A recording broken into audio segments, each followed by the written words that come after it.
contente de vous retrouver aujourd'hui pour une nouvelle vidéo, un nouvel update, et comme pour les young adultes, il s'agit d'un update New Romance dans lequel j'ai foutu en vrac plusieurs de mes lectures du genre. Ça a été hyper compliqué de classer toutes les lectures suivantes, autant young adulte je savais quel livre je voulais mettre dedans, autant tout le reste des fois c'est un peu flou la frontière entre New Romance, romance, contemporain avec un peu de romance, c'est super chaud. Bref, ça risque d'être un tout petit peu brouillon pour les semaines à venir, les différents updates que j'ai à vous présenter. Mais j'ai vraiment envie de vous parler de tous ces livres, donc on va commencer tout de suite avec 6 bouquins. Donc j'ai intérêt à speeder parce que vous me connaissez. Le premier roman, il s'agit de 33 raisons de te revoir d'Alice Kellen, que j'ai reçu par les éditions Alter Wheel en service presse, c'est compliqué à dire.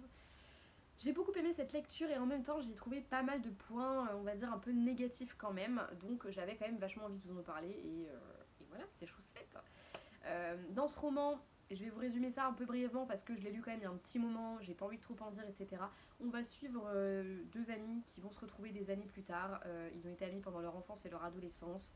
Il y avait quelque chose entre eux quand même, on peut pas nier que voilà, il y avait des sentiments entre eux. Seulement voilà, il y a de l'eau qui a coulé sous les ponts, il y a beaucoup de secrets, beaucoup de non-dits quand ils vont se retrouver, même si l'alchimie est présente, il y a tellement de choses entre eux qui n'ont pas été dites, qui n'ont pas été tirées au clair, que c'est très compliqué. Ce que j'ai aimé dans cette lecture, c'est la plume. J'ai apprécié les personnages, j'irai pas jusqu'à dire que je les ai adorés, mais j'ai beaucoup aimé la petite bande de copains qu'ils ont été quand ils étaient gamins, puis ados, et puis maintenant à l'âge adulte. J'ai aimé le fait que au début on les suive gamins, on va les voir quand ils vont se rencontrer, puis on va suivre quelques petits épisodes comme ça de leur enfance et de leur adolescence avant de passer à l'âge adulte et à ce qui se passe dans le présent. Je trouvais ça sympa parce que du coup on part avec les mêmes bases que les personnages. Quand ils vont se retrouver, on va avoir à peu près les mêmes bases qu'eux et je trouve ça plutôt cool. J'ai apprécié la narration qui était relativement douce, même s'il y a des fois où j'avoue que j'aurais aimé que ce soit un peu plus punchy et qu'on s'attarde pas sur des passages qui pour moi n'étaient pas nécessaires. Voilà. J'ai aimé certains des enjeux aussi. J'ai aimé le titre, j'ai trouvé qu'il était très beau une fois qu'on sait de quoi il est question quand on parle de 33 raisons de se revoir. Voilà, donc globalement ça a été une bonne lecture. Mais il y a quelques points négatifs. J'ai par exemple pas trop aimé l'espèce de secret qu'entoure ce garçon. J'ai pas été, enfin voilà, je suis pas quelqu'un qui est fanatique du drama. Il y a des fois, je trouve que les auteurs essayent de mélanger les genres, de donner du contenu à l'histoire qui pour moi est pas forcément nécessaire. Et j'avoue que ça m'a pas plu des masses. J'ai pas été bluffée, j'ai même trouvé ça un peu naze, un peu facile. Voilà. On va dire que c'est un peu le seul point négatif que j'ai à l'histoire et aussi ce rythme parfois un peu lent qui fait qu'il y a des moments où on a juste envie d'aller au bout. Malgré tout, c'est une lecture que je vous conseille vraiment. Je remercie encore les éditions Interlude de m'avoir fait confiance et de m'avoir permis de découvrir ce roman parce que je pense que sinon je me serais peut-être pas forcément attardée dessus et c'est dommage parce que c'est une bonne lecture malgré tout. Et surtout la plume d'Alice Kellen est très belle donc ouais, plutôt positif. Ensuite, j'ai lu également Baby Random de Gaia Alexia. J'ai découvert cet auteur avec Adopted Love et j'avais adoré, surtout le premier tome. Le deuxième tome, j'avoue que j'avais été un peu déçue, mais en même temps, la plume était très sympa et quand j'ai entendu parler de Baby Random, j'avais qu'une envie, c'était de lire. On va y suivre Célia, une jeune femme qui galère à joindre les deux bouts tout simplement parce qu'elle a des dettes de son ancien mec qu'elle est encore en train de régler. Voilà, elle est sans arrêt sur le point de se faire virer de son appartement. Enfin voilà, c'est un peu la nana qui est dans la galère totale, qui en plus de ça est une déception profonde pour sa mère en permanence, donc elle peut même pas se dire je vais me réfugier chez maman, je vais appeler ma mère quand ça va pas du tout. Heureusement elle peut compter sur sa petite voisine d'en face qui est adorable, j'ai trop aimé cette femme, je me rappelle plus de son prénom mais je l'ai adorée. Voilà, et Célia va se retrouver un petit peu malgré elle entre deux hommes, Max son patron, qui depuis le début la drague, mais comme il est français, que les Français ont une réputation un petit peu particulière aux États-Unis, elle a un peu du mal à se lancer. Et puis il y a ce mec qu'elle trouve trop beau, qu'elle croise tous les jours au café, mais qui paraît imbuvable. Voilà, il est toujours très. Enfin voilà, c'est à peine s'il dit bonjour, il fait toujours la gueule, enfin voilà, mais il est très beau. Et voilà, et puis une chose en entraînant, elle va se retrouver entre ces deux. Une chose en entraînant une autre, elle va se retrouver entre ces deux hommes. Voilà. Cette histoire, j'ai trouvé vraiment sympa, mais je trouvais qu'il y avait quand même vachement de drama. La nana, il lui arrive les pires couilles du monde. Mais du coup, j'ai trouvé que ses réactions, sa manière de s'enfoncer parfois dans cette espèce de dépression, elle était vachement bien menée. J'ai trouvé qu'en fait, Célia, c'était un peu cette nana qu'on a ras-le-bol parce qu'il lui arrive toutes les couilles les plus. Mais à un moment donné, il lui arrive. Mais. Non, mais la pauvre quoi. Enfin, personne vit autant de merde en si peu de temps. Et en même temps, j'ai trouvé du coup que ces réactions étaient vachement normales en fait. Il y a des moments où on va avoir des nanas qui vont vivre les pires trucs au monde. Elles vont avoir 2 minutes où elles vont être pas bien, puis après hop, c'est bon, on se rebooste. Alors que Célia, il y a vraiment un moment où elle suit cette espèce de fil rouge de ça va pas et on sent qu'il y a des moments où elle est vraiment sur le point de chuter et j'ai trouvé que c'était vraiment bien écrit en fait. Après du coup c'était peut-être un peu trop des fois, il y avait vraiment des moments où j'étais en mode oui bon c'est bon on a compris que ça n'allait pas, on a compris elle avait pas de bol, s'il te plaît fais-la aller mieux quand même quoi. Et même à la fin du bouquin on se dit ouais en fait c'est loin d'être terminé quoi. J'ai toujours pas lu du coup les tomes suivants parce que je me dis que si c'est comme ça tout le temps, si c'est que merde sur merde, ça risque de me gonfler un petit peu. Moi j'aime bien quand il y a des rebondissements, c'est clair, et là entre guillemets on s'ennuie pas de ce côté là parce qu'il lui arrive tout le temps des couilles. Mais justement je me dis est-ce qu'elle pourrait pas quand même être un tout petit peu heureuse, que là même quand il y a des moments d'un peu de bonheur, on sent que finalement c'est pas trop ça. Et c'est un petit peu rageant à force, c'est un moment où on a juste envie que ça s'arrête et qu'elle puisse être tranquille. Malgré tout c'est une super bonne lecture et Gaïa Alexia c'est une auteure que je vous recommande à 100% parce que moi perso j'ai grave adoré Adopted Love alors que je pensais ne pas aimer, même quand je l'ai acheté après je me disais mais pourquoi t'as été acheter ça, c'est encore de l'achat impulsif, au final j'ai adoré. Et je pense que Baby Random peut vous plaire, en plus les 3 tomes sont sortis en poche chez Hugo, donc je me dis voilà, vous n'avez aucune excuse, foncez. Ensuite j'ai lu Aime-moi je te fuis de Morgane Moncomble, je l'attendais avec énormément d'impatience depuis qu'il a été annoncé parce que j'ai eu un gros coup de cœur pour Viens on s'aime. Donc si vous ne le savez pas, Aime-moi je te fuis c'est le tome compagnon de Viens on s'aime. Voilà, puisqu'on y suit les 2 amis Jason et Zoé de Loane et Violette du tome précédent. Voilà. J'ai eu un énorme coup de cœur pour Viens on s'aime, sans grande surprise, je crois que de toute façon j'ai dû vous en parler donc vous le savez. Et du coup moi je te fie, j'avais hyper envie de le découvrir et d'habitude je n'achète pas de livres en e-book, mais là je ne l'ai pas trouvé en librairie le jour où j'y suis allée. Du coup ça m'a fait rager donc je l'ai acheté en e-book. Voilà. C'est très rare que j'achète en e-book. Enfin, ça arrive, mais généralement ma liseuse, j'avoue qu'elle me sert surtout à lire des trucs que j'ai depuis hyper longtemps et les services presse que je reçois. En fait, c'est très rare que j'achète des sorties récentes en e-book, mais là, je pouvais pas passer à côté, j'avais vraiment trop envie de le lire et je l'ai dévoré. Dans ce roman, donc, on va suivre Zoé et Jason, qu'on a déjà un petit peu abordé dans le tome précédent. Zoé, c'est la copine un peu loufoque qui elle a les cheveux roses, donc déjà rien que pour ça, elle ne passe pas inaperçue. De Violette. Elles sont amies depuis un petit moment maintenant, je crois qu'elles sont connues dans leur école de mode, voilà. Et Jason de son côté, c'est le mec plein de vie, qui se la pète un petit peu, qui est... Enfin voilà, c'est ce mec qui est tout le temps en train de rire, qui a toujours le bon mot pour blaguer, qui est du coup ami avec Loane. Pareil, personnage du tome précédent, et quand ils vont passer une nuit ensemble, un soir comme ça, en étant 2 parfaits inconnus, ça se passe super mal, et du coup, en gros, clairement, ils n'ont absolument aucune envie de se revoir. Ils ont tout sauf prévu de se revoir d'ailleurs, jusqu'à ce qu'ils se rendent compte que leurs amis sont colocataires et que... Oh là là, mes cheveux, c'est une catastrophe. Bref, que leurs amis sont colocataires et qu'ils vont être forcément amenés à se revoir. Hein, voilà. Alors au début, ça va être un petit peu le jeu du chat et de la souris. Hein. Ils sont toujours en train de se tirer dans les pattes et en même temps, il y a un petit côté, moi je te fuis justement, qui est très présent dès le début. Et voilà. Ce que j'ai particulièrement aimé, c'est que ce récit, comme le tome précédent, parle de sujets hyper difficiles et hyper importants.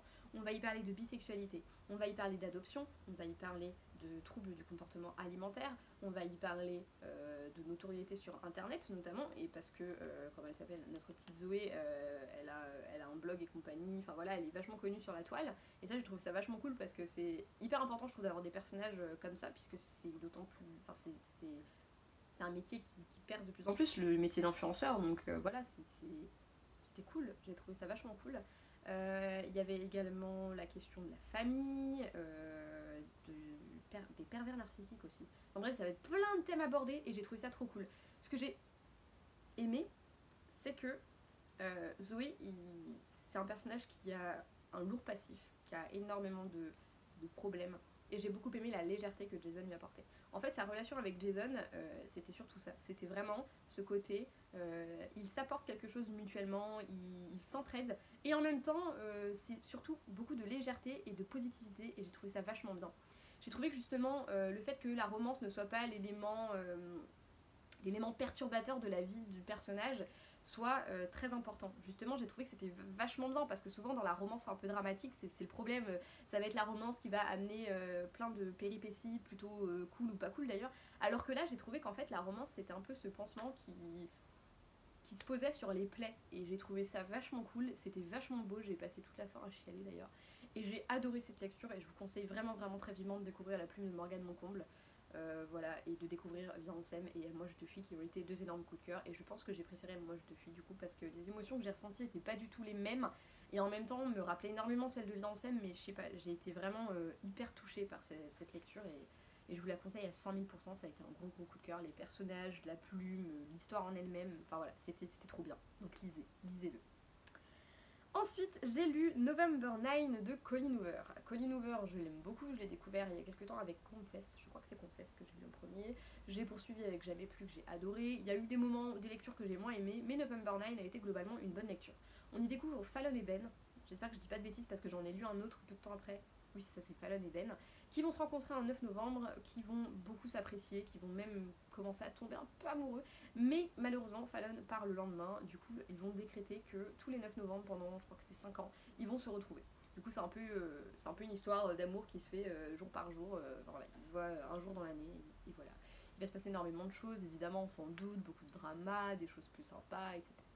J'ai beaucoup aimé le principe du 9 novembre, j'ai trouvé que c'était vachement cool, des personnages qui se retrouvent tous les ans comme ça à la même date, qui vont créer leur histoire comme ça sur quelques heures. J'ai trouvé que c'était vachement sympa, ça m'a plu, j'ai aimé voilà, cette histoire de base. Par contre, j'ai pas du tout été bluffée par les révélations finales, voilà, j'ai trouvé que c'était n'importe quoi. On a des personnages qui devraient pas forcément être liés l'un à l'autre, qui se retrouvent liés par des trucs qui sont passés il y a super longtemps. Voilà, je spoil carrément en fait, je me rends compte en disant ça, mais c'est pas grave, tant pis. Si vous n'avez pas encore lu November 9, je peux rien faire pour vous. Non, je suis désolée pour ceux qui ne l'ont pas lu. Vous comprendrez peut-être pas de quoi je parle, hein, ceci dit, mais bref, voilà. C'est un truc que je ne supporte pas quand on essaye de trouver comme ça des espèces de liens. Enfin, je sais pas, c'est des révélations que moi je n'aime pas dans la romance et dans les récits d'ailleurs de manière générale. J'aime pas qu'on essaie de lier des personnages. Je trouve que ça brise toute une histoire et c'est un truc qui m'insupporte, mais véritablement. Je sais qu'il y a certaines séries où je crois que c'est dans Vampire Diaries où il y a beaucoup ça, genre finalement lui elle l'avait déjà rencontré une fois mais elle s'en rappelait pas parce que ceci, parce que... Enfin voilà, c'est exactement ça, c'est le genre de truc qui m'énerve. Bon là c'est pas tout à fait ça, hein, j'exagère complètement, mais quand même, il y a un lien entre les deux personnages qui va se faire et qu'on va découvrir et j'ai pas du tout aimé ce truc là. Et ça fait que un roman qui aurait pu être, pas un coup de cœur mais une très très bonne lecture en tout cas, est devenu juste une bonne lecture. Voilà. Malgré tout j'ai aimé les personnages, j'ai aimé l'intrigue, j'ai aimé plein de petits trucs comme ça différents que j'ai beaucoup apprécié. Mais voilà, il y a ce truc-là qui pour moi est un énorme défaut et j'ai eu l'impression que c'était pour ajouter du contenu au texte alors que pour moi il y avait plein de petites choses à aborder. Il y a énormément de choses qui se passent, il y a des drames qui arrivent dans la vie des deux personnages.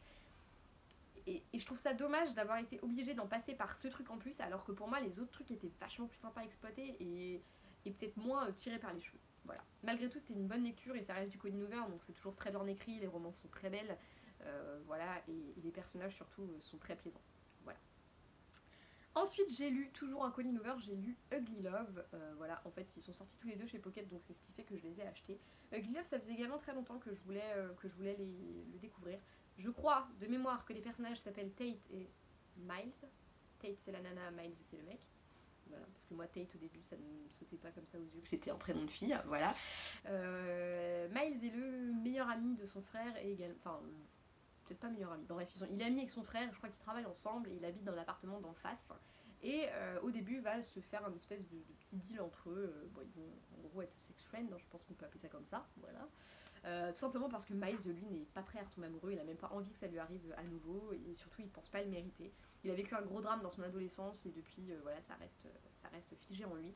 J'ai beaucoup aimé le fait qu'on ait les deux histoires en parallèle, parce qu'un chapitre sur deux, je crois, ou quelque chose comme ça, on va avoir l'histoire de Miles avant, voilà, de l'adolescent qu'il a été, de l'histoire qu'il a vécue, et de ce qui fait l'homme qu'il est aujourd'hui.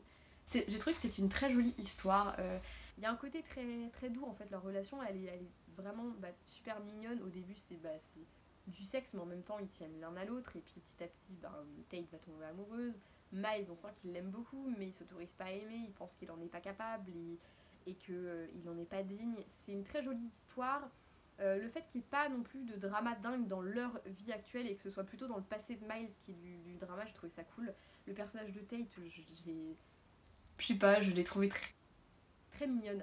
Elle a ce côté petite sœur qui me plaît vachement et qui fait que t'avais envie de la serrer dans tes bras et de dire t'inquiète pas, c'est pas de ta faute, c'est pas toi, c'est lui qui a des problèmes et il faut qu'il règle ses problèmes avant de pouvoir être avec quelqu'un.